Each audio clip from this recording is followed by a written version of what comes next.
Okay, so if we know this is a parallelogram, they gave us the lengths. You guys probably already started this one. So this is x plus 5. Then we have VW, which is going to be x plus 9. And we have VT, which is 2x. X plus 1. Yep. Yeah. What do we know about opposite sides in a parallelogram? They're congruent. So to solve this, we can just set them equal to each other. Plus 1. Equals X. 5. x plus 5. Yeah. Okay, combine my like terms. The 2x and the x plus 5. And so what happens there? We're left with just x equals. 4. Okay, so we get x equals 4. So that's the first spot here. And then we get to substitute in and solve the rest of them. So WS is x plus 5. So that's going to be 4 plus 5, which is 9. You don't really have to do the math, but you could, because you know WT is going to be the same thing. Nope, that's a V. VT is going to be the same thing. VT has to be. Not yet. This one I went here. I skipped one. But up here, you're right. We plugged in 4 here. You have 4 plus 9, which is 13. 13. We know the side opposite also has to be the same thing, so it's going to be 13. Then it says find the perimeter. How do you find perimeter? 44. You add them all together, so you end up with 9 plus 9 plus 13 plus 13. What'd you guys get? Was I wrong? 44? 44. So our next one up is about angles. So you know this angle here is x, and you know this angle down here is 3x minus 4. What do we know about the relationship of these two angles? They can be added together. To get what? We can add them together and they equal 180. Yeah. So we have x plus 3x minus 4 equals 180 because they're supplementary. Gives me 4x minus 4 equals 180. We end up with 4x equals 184. We divide by 4. X equals 46. So I know x is 46. So that means angle A, which only has the value of x, also has to be 46. The angle directly across from A is angle C. It also has to be 46. And then you have two options to find the other angle. You can substitute in 46 here, or you can do 180 and subtract 46. 134. 134. And you know the angle across from that is also 134. So we got that by 180 minus 46. So we know that this is a parallelogram. We see that because it has the two parallel sides. And then the other pair of parallel sides. So here we want to find the perimeter. So we're going to set the two sides that we know equal to each other. You have 3x minus 2 equals x plus 8. Combine like terms. I'm going to subtract my x, add my 2. I get 2x, 10 divided by 2x equals 5. So if x equals 5, we're going to substitute in. You have 5 plus 8. What do you get here? 13. That means this side over here also has to be 13 because opposite sides are congruent. And then up here you have 2 times 5 plus 8. Yep, 18. We know down here is 18. So to find perimeter, remember we add all of our sides. So give me 1 second, and then I'll have you give it to me again. 18 plus 18 plus 13 plus 13. You said 62? Yeah. 62. On 4, we're finding the missing angle A. What's the sum of the interior of a quadrilateral? 360. So we do 360. Subtract 150.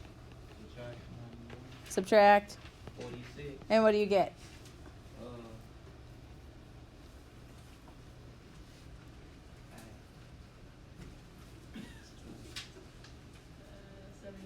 73. Okay, our next one up down here. 360 minus 90 minus 70 minus 82. 110. I don't think it's going to be 110. 118. Okay, here we're just determining if this is a polygon, and then name it. So the first one, is this a polygon? Is it formed by segments? No, it ain't no polygon. It's formed by segments. Is it closed? Yes. Do the sides intersect? Yes. They don't intersect in the terms that they continue on. They just meet. So this is a polygon because the answers are yes, yes, no. So yes, it's a polygon, and then we're going to name it. So we have to count the sides. 1, 2, 3, 4, 5, 6, 7, 8, 9, 10, 11. Yes, ma'am? She don't know her shape. So we call it an 11 gon. Oh, she records at 11 Yep, because everything over 10, I'm allowing you guys just to say the number gon. Oh, I thought. even though some of them do have specific names. Okay, is this one formed by segments? No. Somebody Yes, it's formed by segments. Is it closed? No, so it's not one. No, not closed. I have a question. Yes, ma'am. What's the 9 and 10? I got up to 8. We'll get to it, I promise. Okay, the next one, are you answering it? Are you answering this one? No, I'm there. He was gonna tell us what the name you used. Oh, give us a minute, we'll get to it. Okay, what do we call this one? Is this one a polygon? Yes. No, is it because it's not formed by segments? I told you I'm getting this one.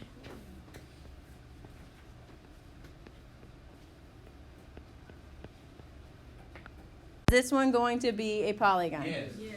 How do we know? Because it's formed by Segments. lines. It's closed, and they don't intersect anywhere but the points. Okay, and then with that, if this is, what do we call it? Quadrilateral. Yep, 4 sides, so it's a quadrilateral. Okay, I'm going to go over to 7. West is a parallelogram, so we have WB is going to be 2x minus 1. And we have BS, which is x plus 9. What do we know about inside parallelograms? What do we know about those diagonals? So they're bisected. So the halves of them are congruent, but not necessarily congruent to each other. So here you have 2x minus 1, because that's 1/2, and then x plus 9. So since it's been bisected, we know the two sides of the same diagonal will be congruent. We're going to solve for x. I'm going to subtract over my x. I'm going to add 1. What is it going to be? X equals 10. Okay, so here it wants me to find WB. So that's going to be 2 times 10 minus 1. That gives me, I don't really have to show the next one, but it would be 10 plus 9, which is 19. After that, it wants to know the whole distance of WS. So that's the whole thing from here to here. 19 times 2, or 19 plus 19? 19. Yep, 38. Okay, then we go to TB. Oh, nope, TE. TE, we have a formula for up here, too. It was the third formula. So that's 3 times 10 minus 14. 16. To find the 2 halves of it, since it's been bisected, what are they going to have to be? 8 and 8, because it's half of it. So 16 divided by 2. Yes, sir? Okay, if this is a parallelogram, what do we know about opposite angles? They are congruent. So to find x, we set them equal to each other. We have 5x minus 6 equals 3x plus 28. Combine my like terms. I'm going to subtract over 3x. I get 2x minus 6 equals 28. We're going to add 6 to both sides. 2x equals 34. Divide by x equals. Okay, so if we know x equals 17, to find a, we're going to substitute that in. We have 5 times 17 minus 6. 79, you said? Yeah. So we know C, since it's directly across it, also has to be 79.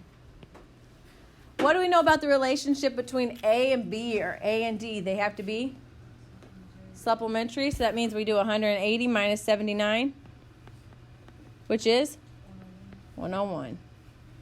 Angle directly across from it also has to be 101. And we're done with that one. Okay, so for this one, we had to finish filling out the quadrilateral. We're going to fill out all the missing spots.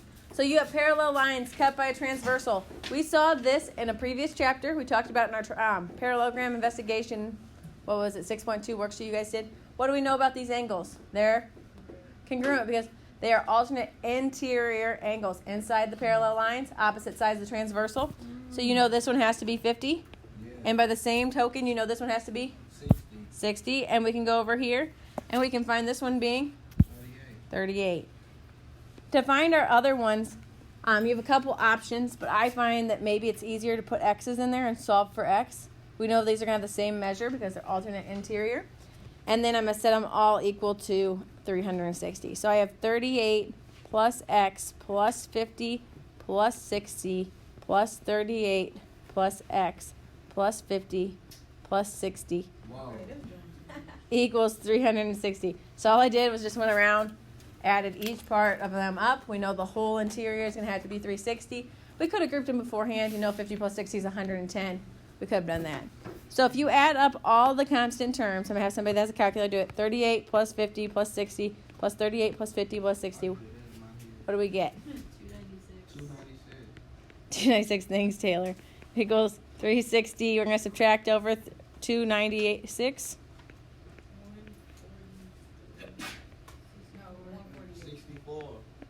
64. Divide by 2. X equals 32. Thank you. So that means up here, this has to be 32. And this down here has to be 32. But we're not done yet. We need to find W. I quit. How do you find W? I can't do it. You add the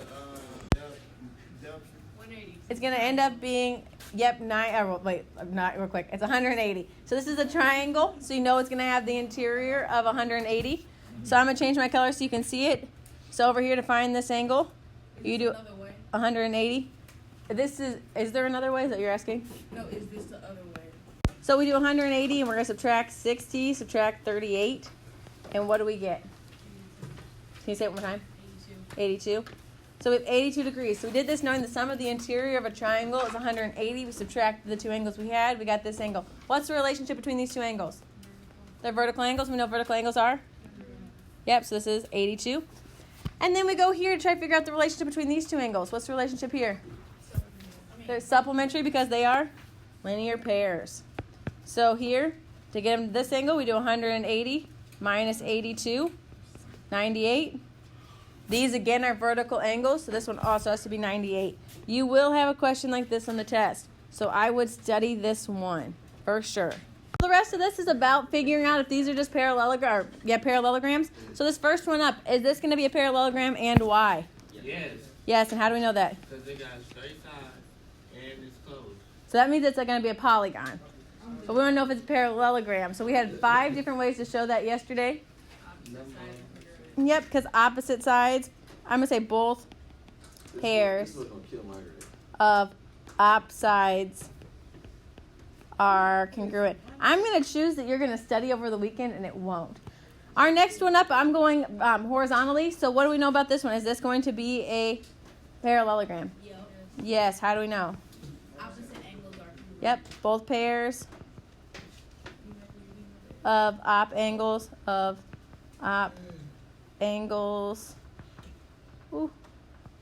are congruent. Okay, next one up. Is B here going to be a parallelogram? Yes. How do you know? Yep, yes, diagonals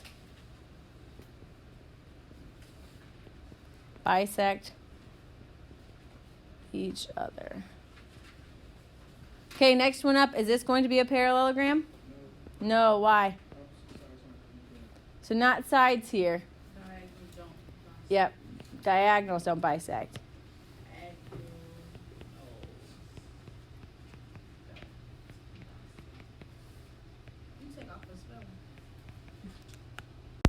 Here we go. This one, it looks like it might be a parallelogram because you have opposite angles here that are congruent, but we have to verify that these are also congruent. So we can do 180 minus 118. What do you get? No. 62. Yep, so no. 52? 52. Are you sure?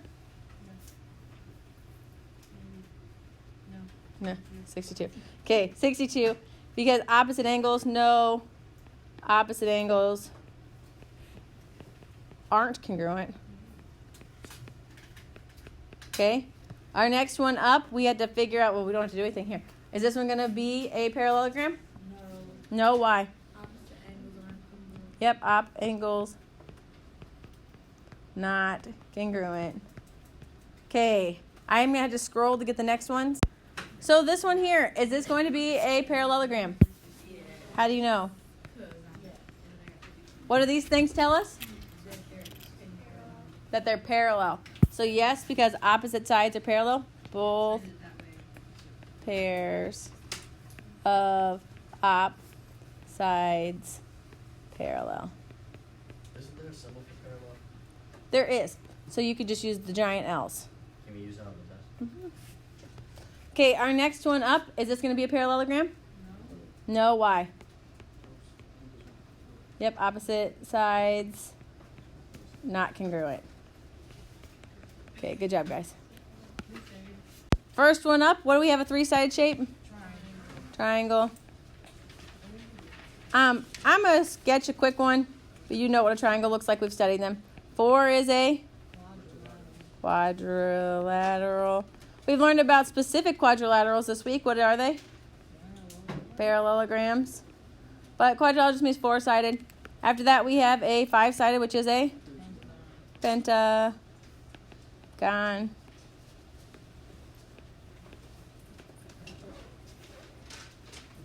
Okay, 6, hexa. Let's see if I can do this one. 1, 2, 3, 4, 5, 6. Okay, 7, heptagon. 7. This one's not going to be a regular heptagon because I'm not going to be able to draw that. So 1, 2, 3, 4, 5, 6, 7. Okay, 8, octagon. You guys know this is the stop sign. 1, 2, 3. Ooh, it's not going to go well. 1, 2, 3, 4, 5, 6, 7. Maybe I should have had you draw it because mine's definitely not going to be 7. Oh, that didn't go well. Uh-oh. 7. We'll go like that. 8. 7, 8. Okay, it's going to be something like that. 9. This is where Kevin said he knew this one. What's 9? Nonagon. And 10 is deca. What do we call anything above 10? N-gon, whatever number it is. Gon. I'll let you guys draw the other two.